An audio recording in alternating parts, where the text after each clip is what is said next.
श्रीदेवी, जिनको उनके शौहर बोनी कपूर दिलो जान से याद करते नजर आते हैं, माजी में उनका कई सुपरस्टार्स के साथ लिंकअप रहा है। श्रीदेवी चाहे कितनी ही खूबसूरत थीं, लेकिन उन्होंने मोहब्बत में रिजेक्शन का सदमा बर्दाश्त किया और एक सुपरस्टार तो उनसे अपने दिल की बात कह भी न सके। क्या आप उन तमाम सुपरस्टार्स के नाम जानते हैं? अगर नहीं तो चलें हम बता देते हैं। नंबर 1, मिथुन चक्रवर्ती। ये दावे किए जाते हैं कि श्रीदेवी ने बोनी कपूर से पहले मिथुन चक्रवर्ती से खुफिया शादी की थी। जी हाँ, अपने डांस मूव से सबको दीवाना बनाने वाले मिथुन चक्रवर्ती और श्रीदेवी माजी में एक दूसरे से बेइंतहा मोहब्बत करते थे। मिथुन ने 2 शादियां की थीं। पहली शादी उन्होंने 1979 में उस जमाने की मशहूर अदाकारा और मॉडल हेलन ल्यूक से की थी, जो कि सिर्फ 4 महीने ही चली। मिथुन की हेलन से शादी टूटने की वजह योगिता बाली से अफेयर को करार दिया जाता है। योगिता लेजेंडरी गुलकार किशोर कुमार की साबिका अहलिया थी और एक एक्ट्रेस भी। हेलन और गीता के अलावा मिथुन चक्रवर्ती का दिल श्रीदेवी पर भी आया। मीडिया रिपोर्ट्स के मुताबिक फिल्म जाग उठा इंसान के सेट पर मिथुन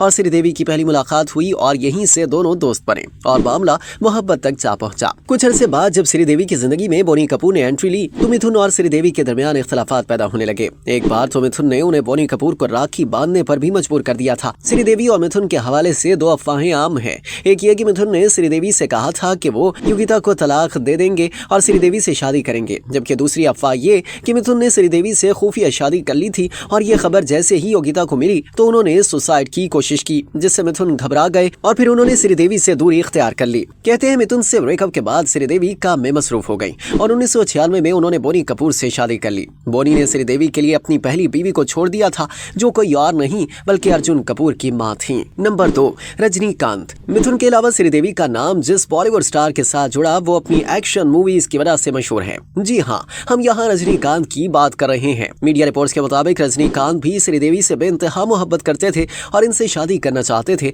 लेकिन शादी की पेशकश लेकर जब श्रीदेवी के घर पहुंचे तो कुछ ऐसा हुआ जिससे रजनीकांत मायूस होकर घर वापस लौट गए। फिल्म प्रोड्यूसर के बालाचंद्र ने बताया कि रजनीकांत जब श्रीदेवी के घर पहुंचे तो अचानक लाइट चली गई और हर जगह अंधेरा छा गया। रजनीकांत एक तोहम परस्त आदमी होने के नाते इसे बुरा शगुन समझे और अपनी मोहब्बत का इजहार किए बगैर वापस चले गए। रजनीकांत के लिए श्रीदेवी के दिल में भी बेइंतहा मोहब्बत थी, लेकिन उन्होंने कभी इसका शायद खुल के इजहार न किया। इसकी एक मिसाल ये कि 2011 में रजनीकांत को फिल्म राणा की शूटिंग के दौरान तबीयत खराब होने की वजह से अस्पताल में दाखिल कराया गया। इस मौके पर श्रीदेवी ने रजनीकांत की सेहतयाबी के लिए 7 दिन तक रोजा रखा था। नंबर 3, कमल हसन। श्रीदेवी का नाम लेजेंडरी अदाकार कमल हसन के साथ भी जुड़ा। दोनों की शादी की बात भी हुई, लेकिन मामला ना बना। श्रीदेवी की मौत के बाद कमल हसन ने इंकशाफ किया कि श्रीदेवी की वालिदा हमेशा चाहती थी कि मैं उनकी बेटी से शादी कर लूं, लेकिन मैं इस पेशकश को हमेशा ठुकराता रहा क्योंकि मैं श्रीदेवी को एक फैमिली मेंबर जैसा समझता था। हम दोनों पहली मर्तबा एक तमिल फिल्म के सेट पर मिले